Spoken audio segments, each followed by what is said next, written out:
Happy Friday, guys, and welcome to another episode of Let's Talk Dubs. I'm your host, Bill T. Well, if you guys are listening to this podcast right now, it's June.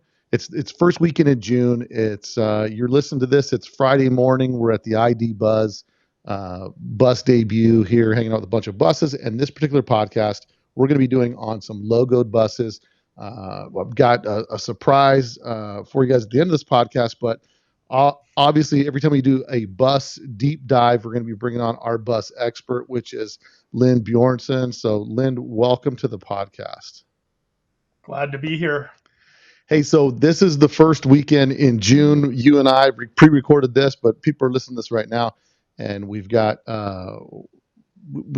that we wanted to do a podcast with respect to specifically logoed buses, and of course, you being the bus expert, I had to go to you to get some of the detail on this stuff. So when we talk about buses, logoed buses, and things to that nature, where are we beginning with this particular topic? What do you think is the most value to start out with? Well, buses are just like a giant rolling billboard, and they have been from day one. The first bus that was sold got logoed. It was the 4711 Cologne company in Germany, and from there, like a lot of the commercial buses got logoed throughout the years, and so now today it's really a thing for people to get logoed buses, and there are still companies that are logoing buses up, and people re-logoing buses or coming up with new logos for them. It's really a thing. I mean, you can go to the Samba, and there's every day there are people posting photos of logoed buses, old photos, new photos, just all over the place. And with respect to logoed buses, we talked about, obviously buses were sold commercially, and it was just something extra VW do to help you advertise your business, a rolling billboard. Here's a new thing. It's called marketing for your business in the 50s. And with respect to logoed buses, what would make one logoed bus worth more than another? Like, what takes us down that road? Well, not all logos are the same. There's like the content of the logos. You have, like, say, a radio station or TV station are really cool. And then dry cleaners are a little more pedestrian. And so that's one thing with them. Then another thing is the quality of the logos and the design of them. Some are really simple, and some are just artistically stunning. Now, did VW contract this out to people, or did they do it at the dealership? So most of the logos were done by sign painters, independent sign painters. VW did put out a book to their dealerships that was called Firm Friends of the VW Transporter, which has like 640 different logoed buses. And it was just to give ideas to businesses to say, this is what other people are doing with logos. And with that book, it was put out around 1960 or so. And VW just went through their archives and got, every picture of a logoed bus that they could, and just started putting them in. And so there's all kinds of different styles in there, different models. And like the town that I live in, Boise, Idaho, out of the 640 buses in the book, 5 of them are from Boise. So Oh, really? They sent out something to dealerships saying, hey, yeah, it's like, send us pictures of logoed buses. And there was somebody who responded from Boise. Then another area, St. Louis. There were a bunch from St. Louis, and then a bunch from New York. but they're really just all around the world.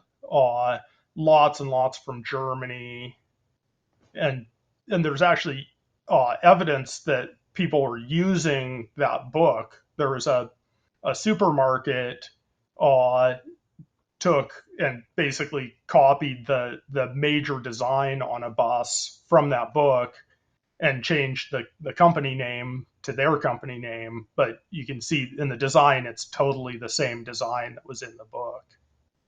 Yeah, and is that supermarket is where?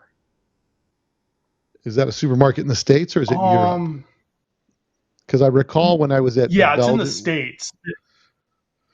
Yeah, I know that when I was in Belgium, I saw like there's a milk company or something, and their logo still to this day I think is like a VW bus. So it was something that I saw when I was in Belgium. But yeah, I mean, there's a lot of cool things. I mean, at one point, I owned a '57 walk-through FTD bus, and so when we're talking about like FTD, right, like a national company or a fairly large company versus like Al's TV repair or Rick's dry cleaning in Minneapolis, Minnesota, like is does there vary any degree of value based on like what the logo is or who's what the brand Oh, is? absolutely.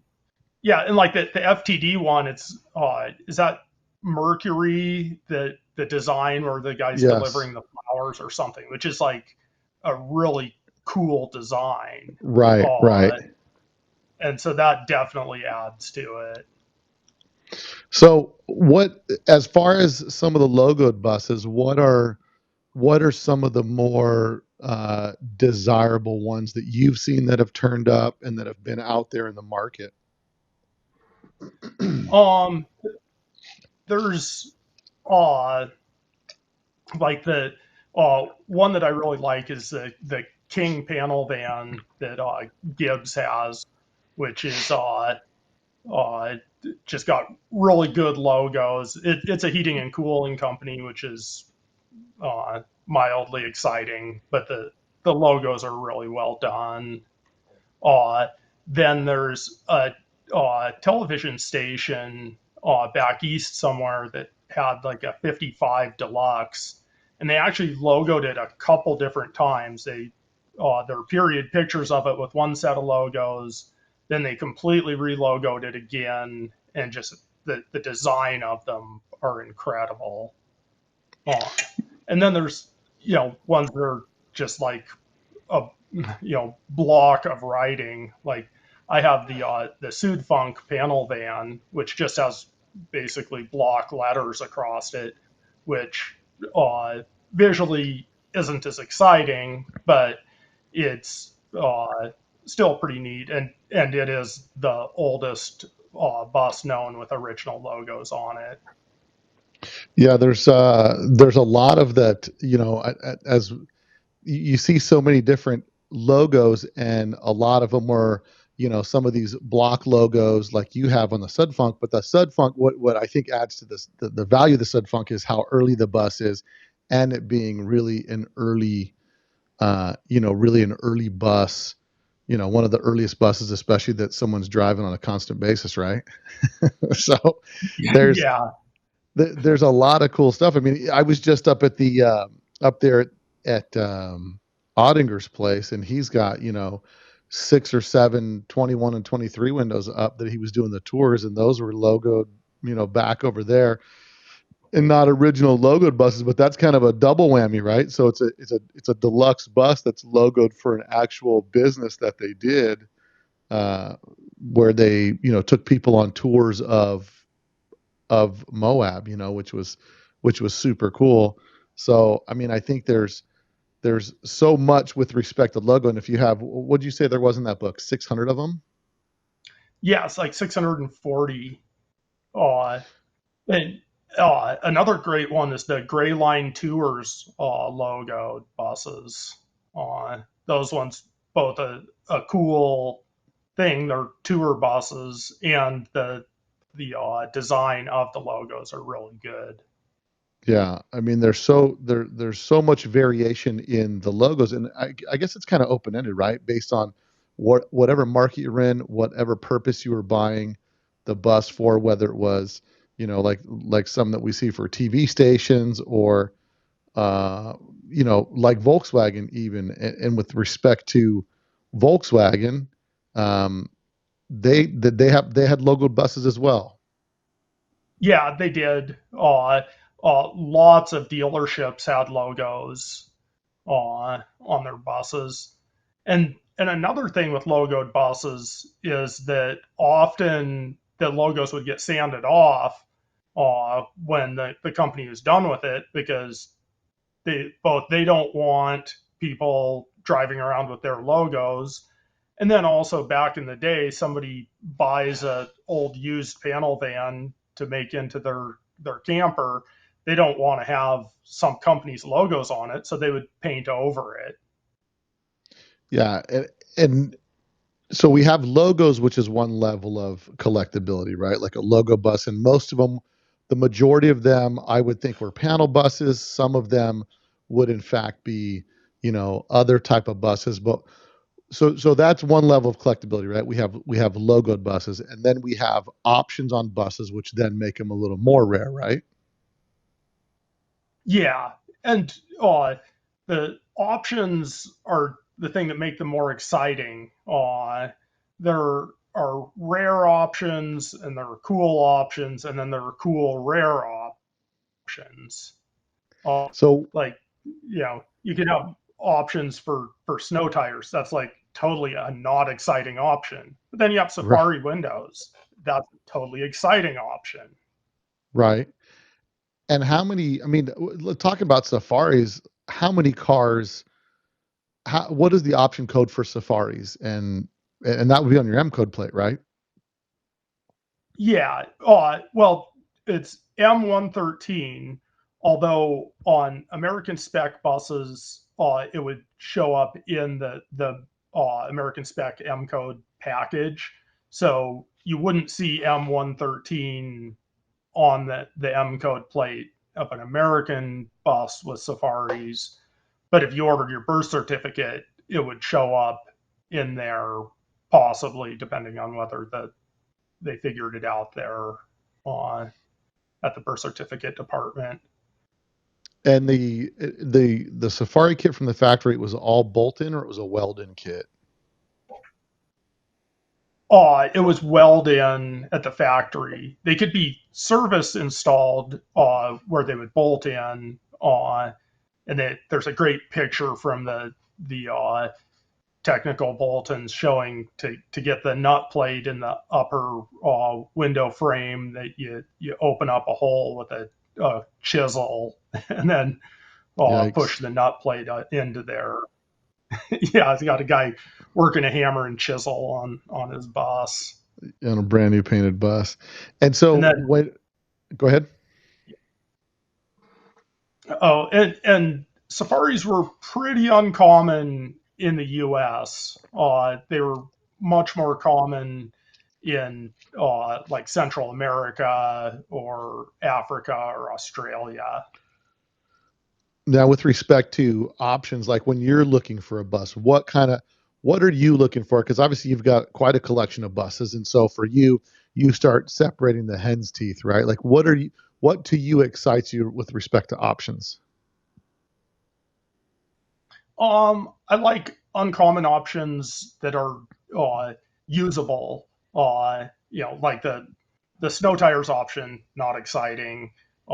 You could get a different air cleaner. Again, not all that exciting, but you could get uh, Safari windows are neat. Or the side step is kind of neat. Uh, there six pop outs is also a nice option, and that's uh, fairly common on the later split buses, but you'd also see it on earlier ones as well.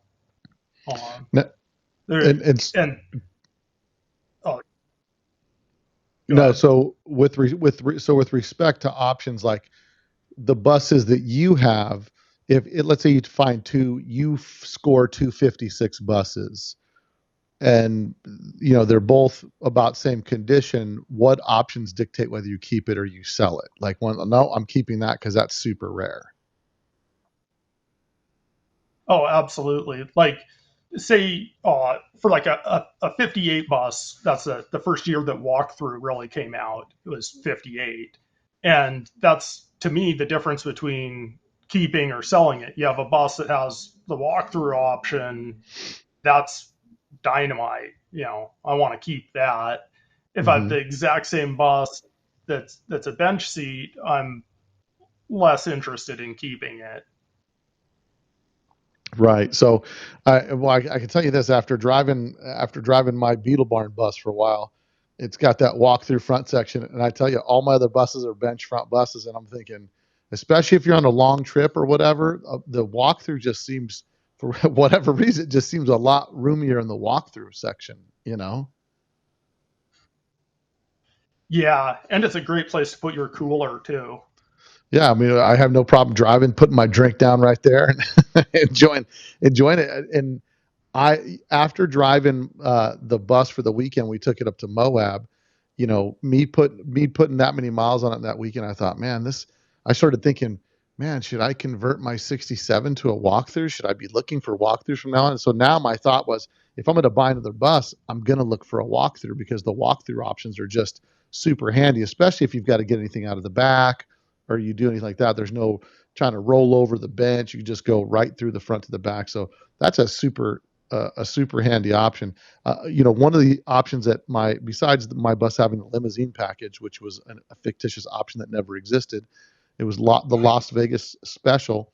My bus actually had it on the MCO plate. It shows ambulance fans, and I was lucky enough to reach out to my friend's widow that I got the bus from, and I said, "Hey," I sent her a picture of ambulance fans, and I said, "I'm looking for these." That I'm positive he probably would have had these with the bus, and sure enough, she has. I think the front of my bus is mango, and so I have a set of mango ambulance fans. And she said, "Hey, I found your fans for you, so come grab them." So I'm excited to put those in that limo bus just because it's something a little bit extra and a little bit cool. So that was kind of my little feather in my cap there. Yeah, the ambulance vans are a neat option. They I like to say that they make noise and cost a lot of money. Right. The If you're stopped at a stoplight, they push some air through, but really, they're they're they're neat. But uh, I would say they're overrated. In the marketplace, at least, they've been you know selling for ridiculous prices lately. Yeah. What are ambulance fans going for? Like $1,000 for an ambulance fan or more? That would be a low price. 1,500 is a common price for them now. And I remember in the '90s when I got into them, into buses, they were going for 75 or $100, and at swap meets, and then they moved up to 150, and then they just went crazy. Now, with respect to like you having such a collection of varied buses, and how many buses do you think you've owned over the past time of your owning buses? I mean, buses that you've bought, you've sold, you've found for friends, and all this kind of stuff. How many buses do you think you've owned? On the split window ones, which are the only ones I keep count of, I've had 107 so far. 107 buses pass through your hands. So when you're looking for a special bus, like what are you looking for specifically? Sunroof buses are great. Of course, deluxe sunroofs with the windows on top are neat, but then the standard sunroofs are a lot less common. And then the rare ones are the Westphalia sunroofs or the Combi sunroofs, and those are the ones you can kind of count on your fingers the number that are known to exist. And to me, that's what rare is when you can count the known examples on your fingers, then that's rare. So, like, what was your like if you're building your ultimate bus, what would you be building?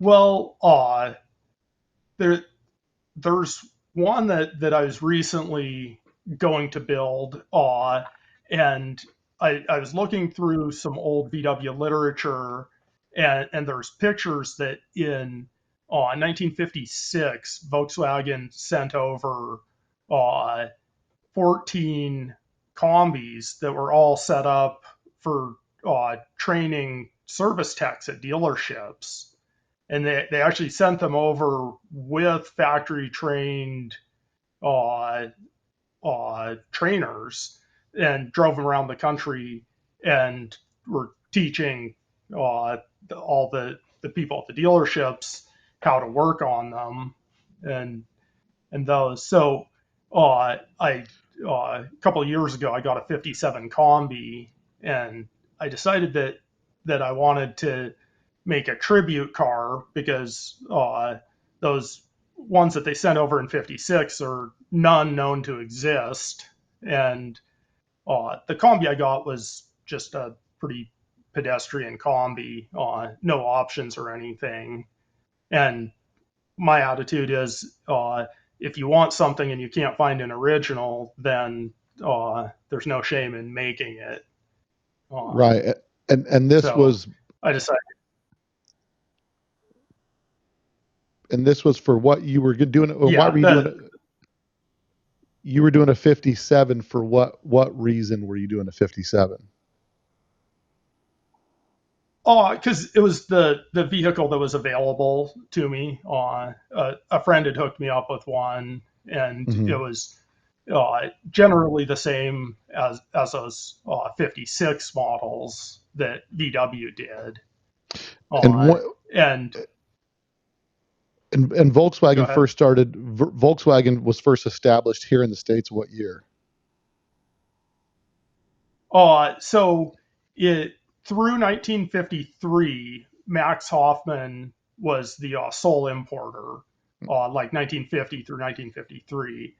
Then in 54, Volkswagen uh, canceled his or did not renew his contract, and they sent over a couple people to set up dealerships and distributors, one for the west of the Mississippi and one for east of the Mississippi.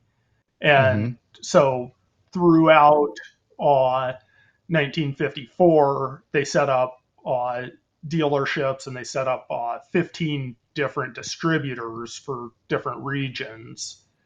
Uh, then in 1955, they started hiring their first employees, and they hired one in February, and then a couple months later, they sent for 3 service personnel from Germany, and then by the end of the year, they had a few more employees, but still a pretty small organization in 55. So, what year do they actually go full swing? Is Volkswagen of America kind of brought in when they start establishing dealerships? Uh, yeah, that they were giving out concessions for dealerships in 54, but they didn't establish Volkswagen of America until October of 55. And So in then, October, and if you look at the October, production, so October 55 puts that like the 56 model year. yeah, that's the 56 model year. Okay. And then by the numbers of employees they had at the end of 55, it wasn't until 56 calendar year that they sent over those 14 buses with all the service personnel. So in 1956, those would have been 1956 model buses that those would have been done. Correct. Yeah, and none of those are known to exist. That they had and they would be pretty obvious if they were existing because those buses all had safari windows, and ambulance dividers. And we haven't seen any combis in the bubble taillight era, which is through mid 57, that have ambulance dividers. There's the ambulance divider option. There's a few 59 and 60 combis that have it, but none that early that are known to exist. And the ambulance divider, for some of those people that don't know what the ambulance divider is, that's the bypass windows behind, like where the panel bus has a solid fixed piece behind the seat. Yeah, it's right behind the front seat. Like a panel van, a bench seat panel van would have a cardboard divider with a little window in it. But ambulances had a three-piece glass panel there that slid, so you could make a little opening. And the pieces of glass were actually bus side windows, like the non-pop out solid windows. Oh, really? So they used the existing windows and just made like a slider for the existing bus windows? Yeah, yeah, they're really big on reusing things. No reason to come up with a new size of glass when they already had something that would work. And then the frame that they fit in is actually very similar to the channel for the cab door windows. Like the cross section of it's the same. The overall shape is different. Right. And the seal that goes between that frame and the body is the same as the seal that goes under the cab door window frame. Oh, wow. That's pretty it's so Volkswagen really repurposed a bunch of their different stuff that they would, I mean, they obviously try to be as efficient as possible with manufacturing their parts and pieces for different bus models and whatnot. So I mean, it kind of stands to reason that they would repurpose like the side windows to use as the sliders. What was the purpose of that? Just to access it, or and you said they had the same thing in the ambulance? Yeah. The divider was stock in all ambulances, but it was optional in uh, all other models. And I've actually seen one in a panel van.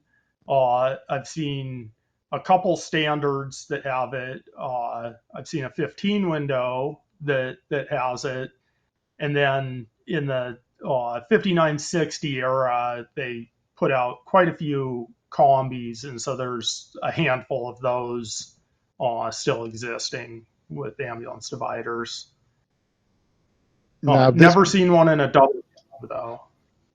now this brings me to kind of my next question. Like, you stumbled across something that was a pretty decent find. Is that right? Last fall sometime?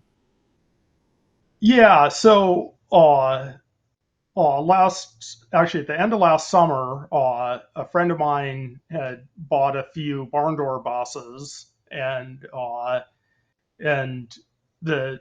couple of them were pretty rusty, but there was one that was in decent condition, and he sent me pictures of it, and it had a whole bunch of options. It had safari windows. It had the ambulance fans, which on a barn door are a scoop that comes out over the windshield because uh, barn door buses, the windshield goes straight to the roof. They don't have the overhang like the later buses. Right. It also had ambulance divider. It had a full width dash, which is in the barn door era, that's something that you would see on deluxes, but it was optional on the other models, but very uncommon. And then it And also had an ambulance hatch, which is a solid hatch that folds down. so I mean, this is kind of a super oddball bus that he has. Just has all these wacky options on it.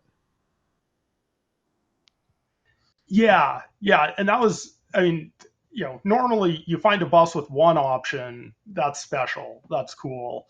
You find a bus with two options, that's a little extra special. You find something with like three options, you're getting into rare territory. This one had six really exciting options. It also had six pop outs. So, you know, almost all of the windows on the car opened, and uh, it was so loaded. And the barn door buses are uh, pretty desirable and, in my opinion, fairly overrated, but I still like them, and I like options a lot.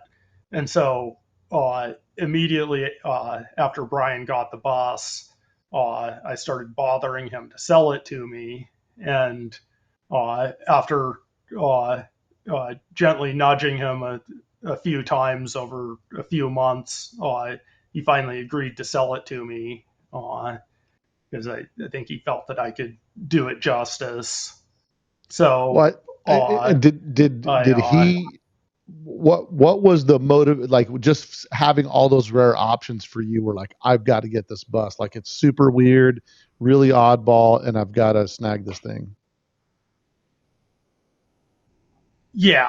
yeah, I was like, kind of in my collection, I want one each at least of all the major options.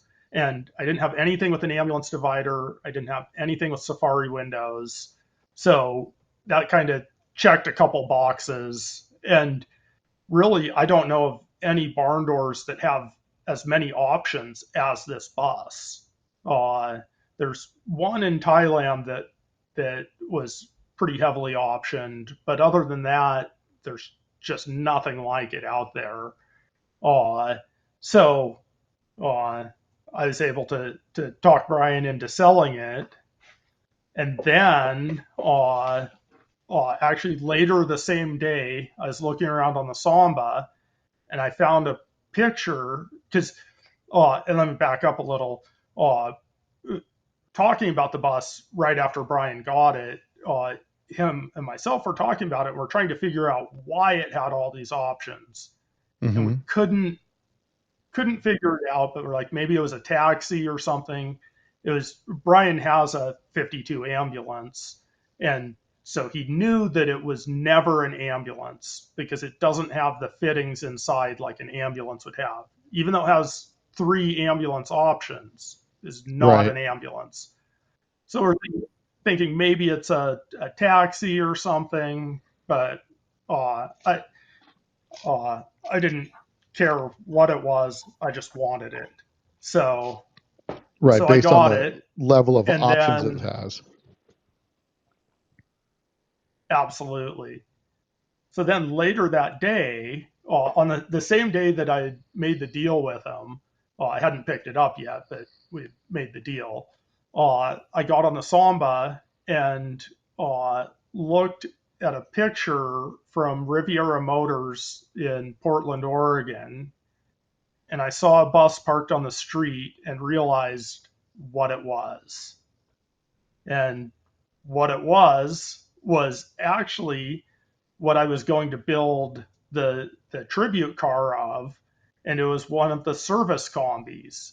Except it wasn't one of those 14 and 56. This was Hmm. one of the first ones that came over in 1955, which at that point I didn't even know that that existed until I saw that picture, and it all fell into place that I had actually bought the car I was going to make a tribute car of.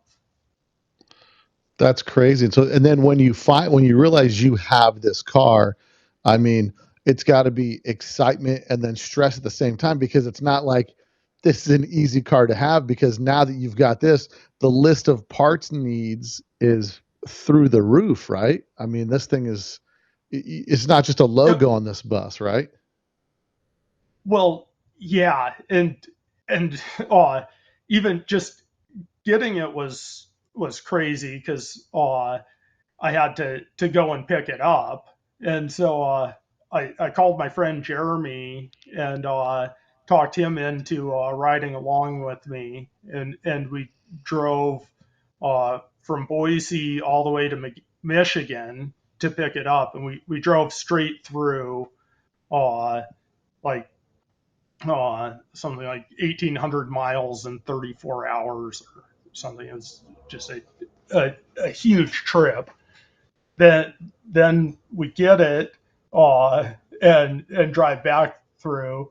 And I actually had Jeremy drop me off in Denver to visit with. It was the time of my annual vacation with my girlfriend, where we visit her family in Denver, and so he drops me off in Denver. He drives back to Idaho Falls with my truck and trailer, and then I ended up flying home with Carrie. But Hey, anyway, I'll be then right back. I've got to go get this super rare bus. exactly, she's very understanding, letting me run out and grab the bus, and thankfully it only shaved a couple days off of the vacation. And Uh, but what kind of then when I was condition? in, so it it had definitely lived a life. It was uh, a known car because it had been advertised in Hot VW's magazine in 1980, and uh, back when you would have to like write a letter to the person who had it for sale, and they listed it as an ambulance and listed some of the options and stuff, but so they didn't know what it was. Uh, but a few people at that time rode away and got pictures of it, but uh, then didn't buy it, and then a gentleman in Ohio bought it, and and he just put it in his barn for 43 years, and got a couple other buses to keep it company, but it just basically sat waiting for the day that it would uh, get revealed and get a chance to get back to its former glory. So the guy that bought it in 1980, he was a bus collect. He had to be a bus collector as well, right? Yeah, I believe he had a VW shop in Ohio, and he had quite a few cars. And in the last couple of years, he's been selling them off. And he sold, actually, he had 3 barn door buses and sold them all to Brian. Oh wow, that's Brian's a pretty lucky guy. Yeah, he was really fortunate to be able to get them. Uh, and and so then once I knew what the bus was, and I sent an email to my friend Ralph in Germany, who is a real big literature collector, and I asked him if he had any uh, like pictures of it in VW factory literature or anything, because he has a bunch of the internal VW literature.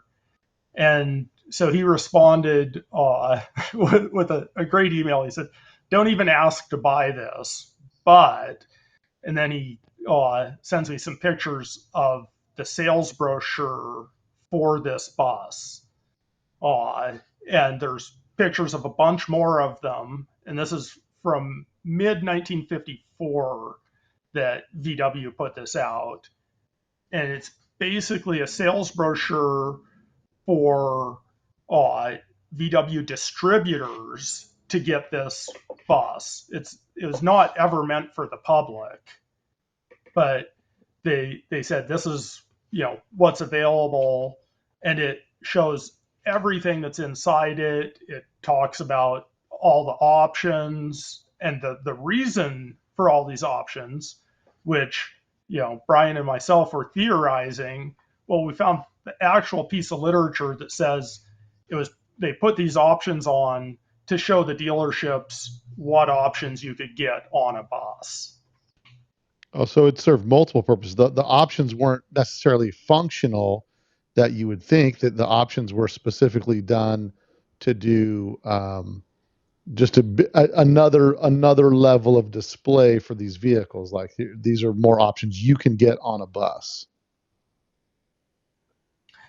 Exactly. Because some of the options don't even make sense for the use of that bus, because in the cargo area, it had a tool chest and then an engine, a transaxle, and a front axle. And so it has 6 pop outs back there so that all that stuff can be well ventilated. Mm-hmm. That, uh, 2 pop outs would have done it just fine. But the 6 pop outs is generally for people, not for stuff. Uh, Right. and then the full width dash doesn't really do a lot uh, for this situation, but it shows them what's available and what they could order. So this was Even because the though at the point that this, oh, go ahead. oh well, because the bus is not really mass sold in the States at this point. I mean, they're not selling near the number of buses that they are selling Beetles and stuff. So that they're just trying to show as many options because maybe the floor's not stocked with tons of buses. Yeah, and they could just things that a salesman could upsell and get people to special order buses with these options. Of course, the Safari windows are good in any bus, and they're useful no matter what, because they're going to give the driver and passenger a little bit of ventilation. But also, three of the options on it, the the ambulance fans, which are an overhead roof vent, Mm-hmm. separate of the electric fans, the full width dash, and the rear hatch, which are all ambulance items that were on this bus. They all became stock, on every bus 2 months after this was produced. Uh, and really, you look at the post barn door buses, and they pulled the best things off of ambulances and put them on those buses. Yeah, they took the parts and pieces that worked that made the most sense, right? I guess, and so it's kind of like as you get a split window, you start moving up through the different Beetles, they become more comfortable because there's more things that make them usable, like a full length dash. It's kind of handy. Yeah, absolutely. Uh, But this bus in particular, what makes this one maybe a little more rare is the fact that it's a barn door. I mean, is that because the majority of them were 56 buses? Is that right? so yeah, I have pictures of 28 different uh, service combis, uh, and the majority of them, actually, well, half of them are those 14 in a row that came to the U.S. But then there's a few other post barn door ones, and then like a dozen of them are barn door era ones. But those are just from that brochure. Uh, the These cars were not common at all, and other than this one, none are known to have survived. Uh, and there are uh, very few pictures of them out there other than the brochure and internal VW stuff. Yeah, I think it's And also, no. Go ahead. uh, oh yeah, and also, at least in the United States, by 1960, at least 1960, they were doing all the training in distributor locations and not with the mobile thing. So the mobile service school was probably only through the 50s. There are no known ones that are not press bumper buses. And that's and at that time Volkswagen starts to establish a network of dealerships. They don't really need to go outside and have a mobile training center anymore, because now they've got enough dealerships stationed around where they can just either send people and have them travel from dealership to dealership to get educated. Now, one question I have about this bus, I'm assuming, based on the photographs of the interior of this bus, between the toolkits that it has and the mock-up engines and whatnot that came with this bus. I mean, approximately how many pieces do you think? And these are all Volkswagen specific tools, right? That are inside this thing. Yeah, they're all VW tools, and there's actually in the brochure is just hugely helpful for the restoration of this car, because it lists every tool that's in the bus, and there's over 150 tools in it. Then the brochure also actually has the blueprints for the frame that holds the transaxle and the front axle, which is kind of crazy that they would put the blueprints in there, because they're offering the bus as a complete bus, but they're also I think they're just filling space in the brochure. Uh, and then there's the tool chest, and then the rear tool chest, uh, which, according to the brochure, it holds a few tools, but then it also holds service literature, like repair manuals and parts lists, and it also has sales literature in it. And Now, so this, oh, go ahead. well, with respect to the uh, the rear hatch, like, did the ambulance door serve a specific purpose for this being a service training vehicle? I mean, was it used as like a sturdy deck to do demonstrations on? The bottom drawer of the rear tool chest slides out onto that, but I think that it was more that they were showing that this option was available, and then also making use of that space, because with the tool chest in the cargo area, you wouldn't be able to get to anything over the engine compartment. Uh, Although normally in a barn door, the area over the engine compartment is really small, So really with the understanding, big engine lid. understanding barn doors, really the the only barn doors that had two rear doors in the early, as far as barn door era, are ambulances. Yeah, there were also a couple fire trucks that had rear hatches, for the big ones. There was also the small hatch option, which was available on all models, but those are fairly uncommon. And that was just a little hatch that opens up for a small area, because, of course, the big engine compartment. Now, when you started digging into the restoration process on this bus, what was your first plan of attack? Well, the there was some metal work that needed to be done. So I towed the bus up to Jake Miller up in Winthrop, Washington, because he's really good with buses and metal work, and dropped it off with him. And then I started scouting out some parts. And so basically the restoration started at the beginning of this year. January 6th was when Jake started working on it, and that was when I started really looking for the parts. Uh, that there's a lot of hard to find stuff with this.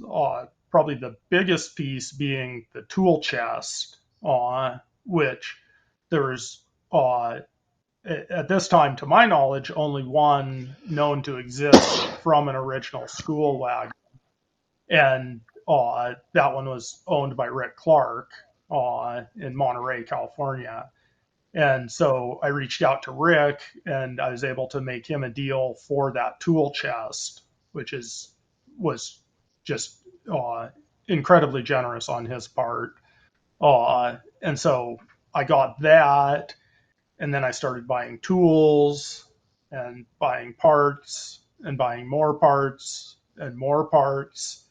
And basically, since the middle of January, there have always been packages coming in the mail to me to this day. I actually received 2 packages today, uh, and uh, I've gotten parts from 6 different continents and a couple islands on top of that. And when they started working on the bus, like normally you get a bus that's been passed around, for years and years. There's tons and tons of irreversible stuff that's been done. Um, what are some of the surprising things that you found out about this particular bus in your process of restoring it? And then once you get to that point, like, are you going to do a full restoration, or are you trying to? Is it too far gone to preserve, or where are you at with that? Well, I wasn't sure how deep I was going to have to go on the restoration. Is actually uh, really solid metal wise. We ended up replacing less than 20 pounds of metal overall. So 99% of the metal on the bus is factory metal. The both rocker panels are perfect, with no holes, which is really uncommon. Uh, but I figure at some point the owner of it must have worked at a paint store and gotten an employee discount, Yeah. because there were like 10 layers of paint and primer on this bus. And we started getting into stripping it, and the paint stripping is something that's uh, really come around lately, and people, are unpainting buses, and most of them uh, don't turn out all that well. And so I didn't have high hopes, but it was still worth a try to see what we could do with it. And so there's a few techniques for it. There's the razor blade method, and then there's chemical stripping, uh, and so uh, we kind of had to use all of the above because there were so many layers of paint. So we take off like the first 6 layers with razor blades, then generally the next 3 layers with aircraft stripper, and then the last layer with lacquer thinner and steel wool. And by doing that, we were able to get down to original paint over the majority of the bus. That's crazy to have that much original paint on that bus. And as you started, I mean, as you start peeling the paint, it starts to validate everything that you thought. I mean, obviously you had the build sheet on the bus, but you can see all the remnants of the things that were there from the beginning. Yeah. So I had written away for the birth certificate, and the factory, I put a little note in saying, I know this is a special car. Can you please give me any extra information you have on it? And they responded with all the options, and saying that it was delivered to Volkswagen of America. And then they included a nice note saying that all that they do is tell you how it was when it left the factory. And so I knew there was more, and that have to go through some other channels to to figure that out. But uh, in the uh, and then so then I got a hold of uh, uh, a contact that I have at Volkswagen of America, asking him if he had any archival information. I'm hoping that they have a big folder full of pictures of it and stuff, which unfortunately they do not.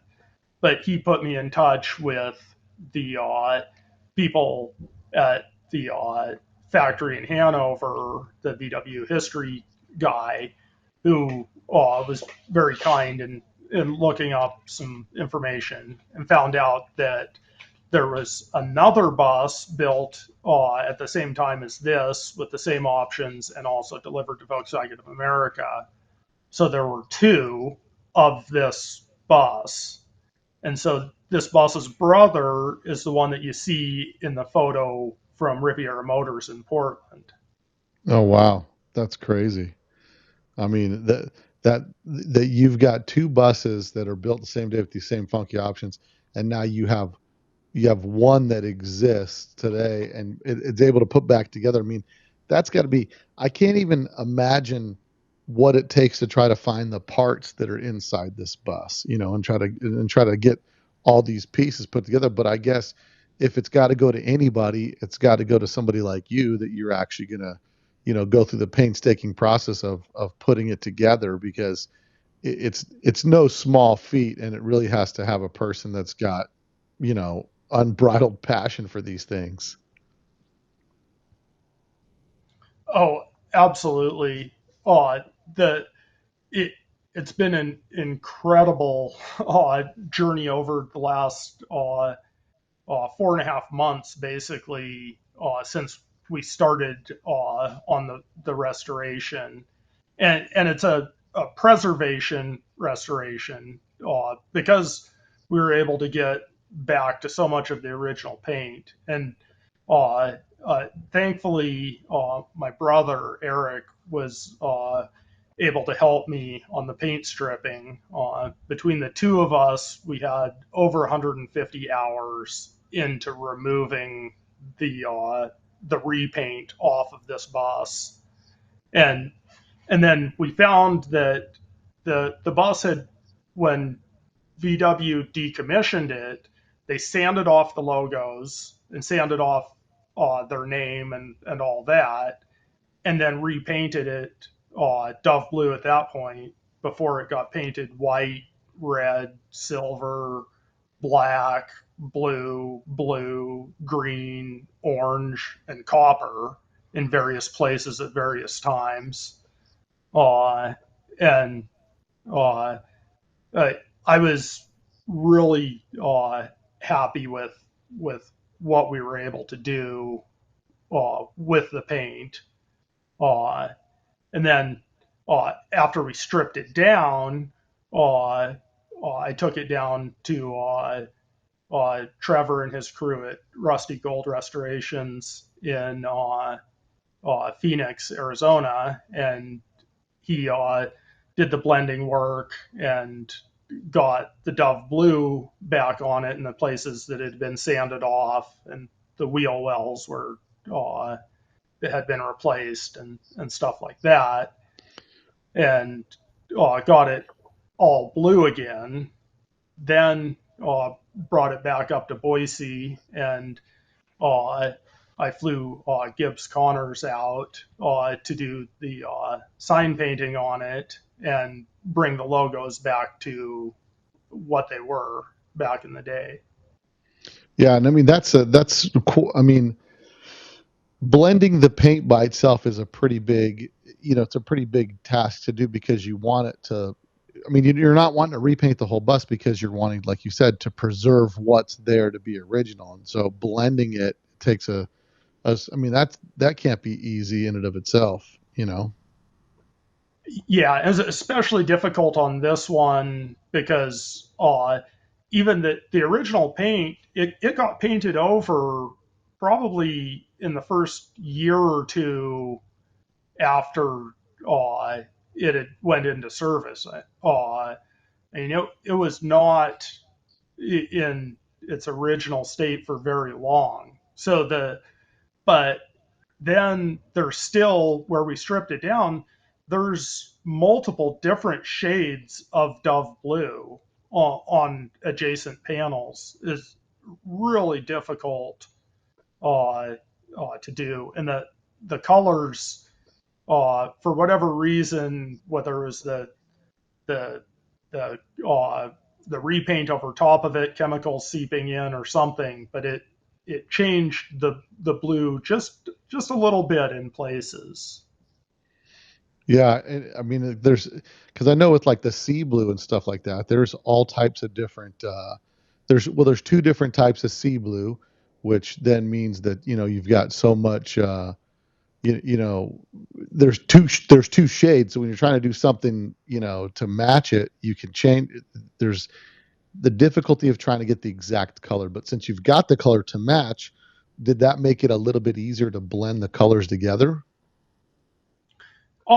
Yeah, a little bit is still pretty difficult, just because the color varies on it. But the overall result was good, and I was really happy with it. And Yeah, you I know mean, I'm blown away the by one how color, good it looks. I mean, as far as the way that it's all kind of come back together with, especially the striping and all that.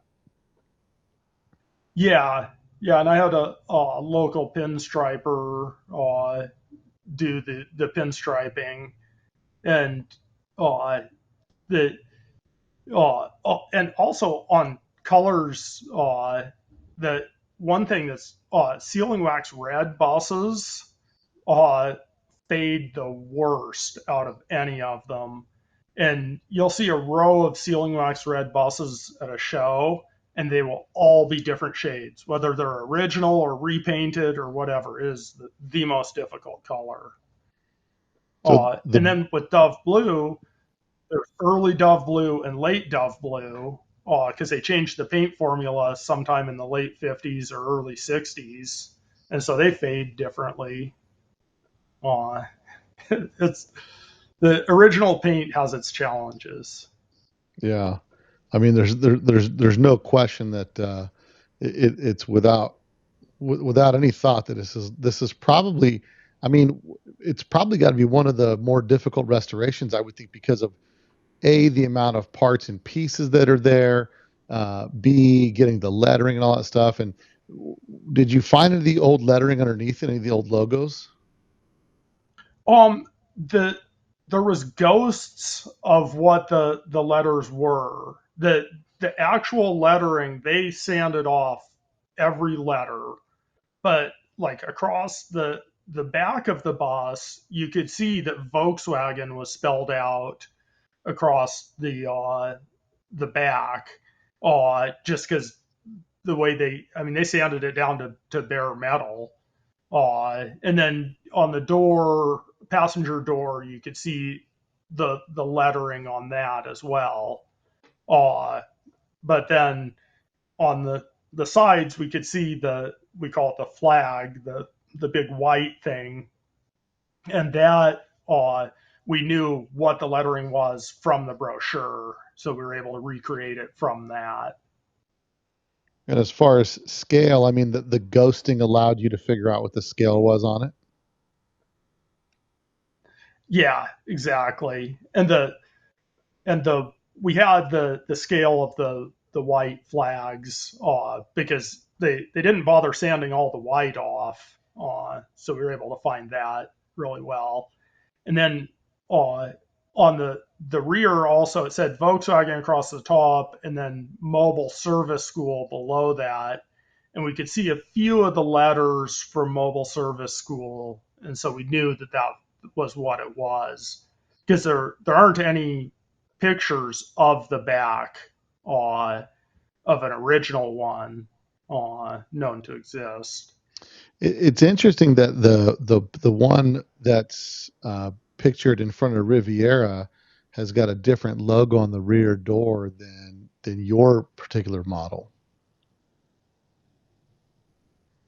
Yeah, and that's why I figured that has to be the brother to my bus because there were only two of them produced and sent to the U.S. So that has to be the other one. So how many owners did this bus have? I don't know. The There was logo. It got logoed again from a Hmm. flower shop and nursery. That we found those logos in the stripping process. So it was actually logoed at least twice. Uh, and how many ever owners between 1955 and 1980, and then three after that.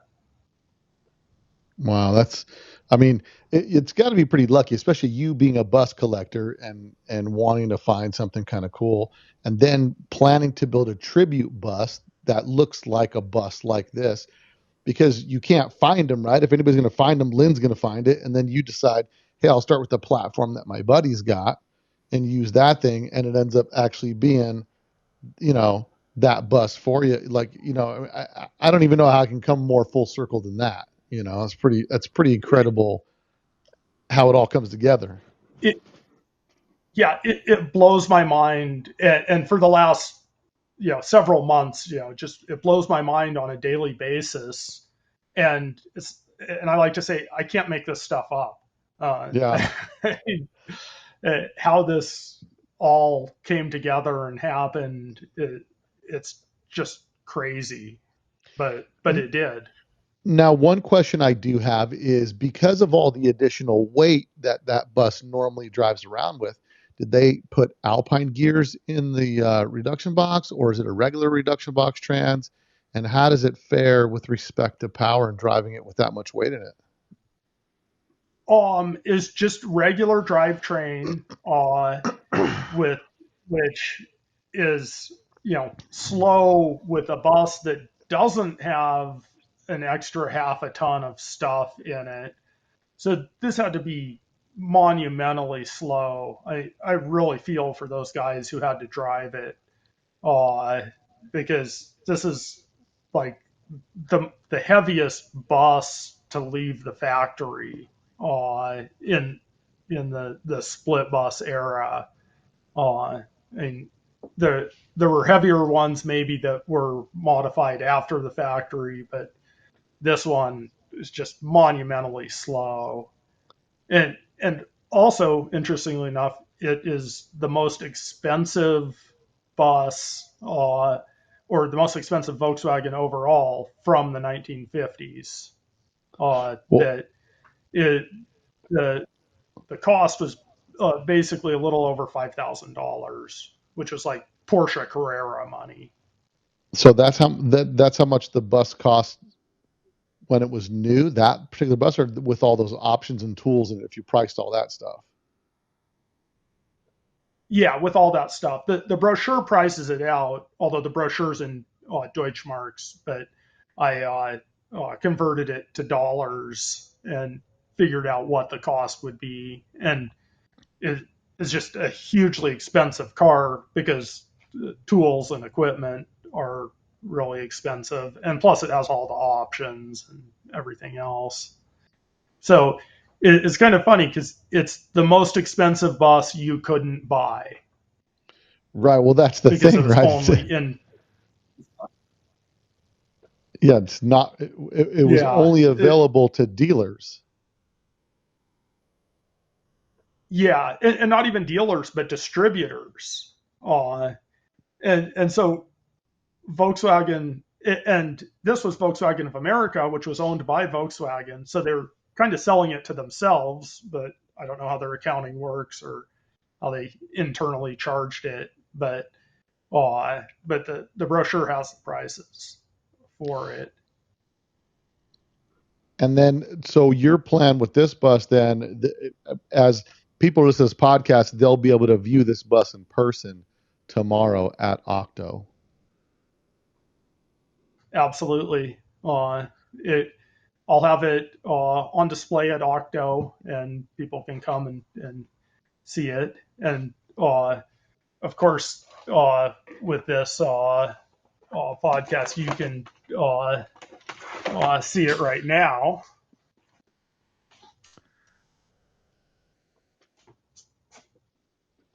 Yeah, I mean it's an unbelievable job that you did on this bus. I mean, I think it's wow. You know, that is just wild. And the rear tool chest that came with that, is that specifically built for that bus?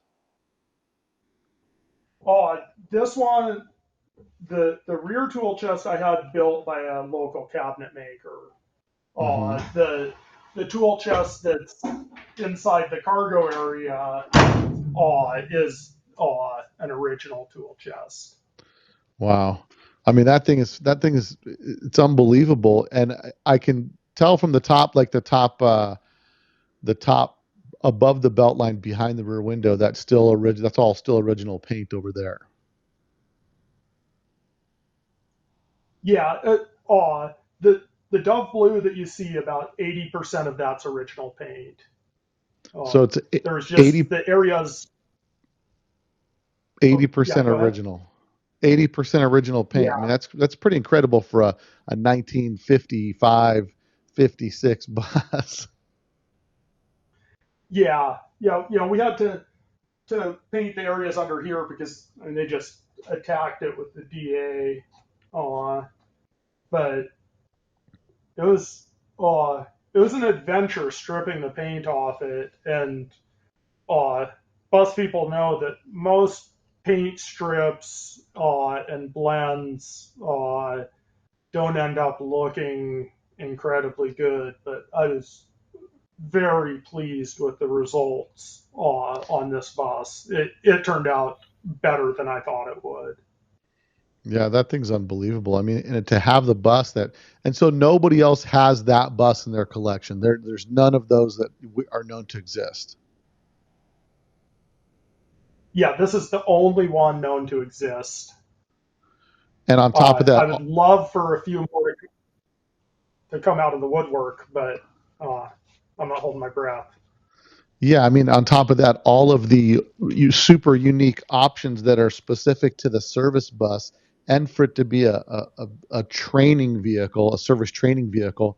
I mean, I think when we're talking about logoed buses, I think you won. I think you won the logoed bus race, right? The most rare, unique logoed bus, not to mention owned by Volkswagen. But some of those listeners that weren't paying attention or that maybe got kind of lost in the weeds a little bit, one of the things that's really unique about this bus, because we talked about timeline earlier, is that this bus was sold to VOA before VOA really existed, right? Yeah, so it was produced in January of '55, and I believe that this and its brother came over with those first service personnel in the spring of 1955. And then Volkswagen of America was incorporated in October of '55. So it's possibly the first car that Volkswagen of America owned. Yeah, that's so cool, man. And I'm really stoked that we were able to do this and get this recorded with respect to the process that it took to go through this and get this bus preserved the way it deserved to be. Um, I think and it was you had a few people help you on this thing throughout this. I had a lot of people help me. Uh, I got really lucky. A lot of friends put in a lot of time.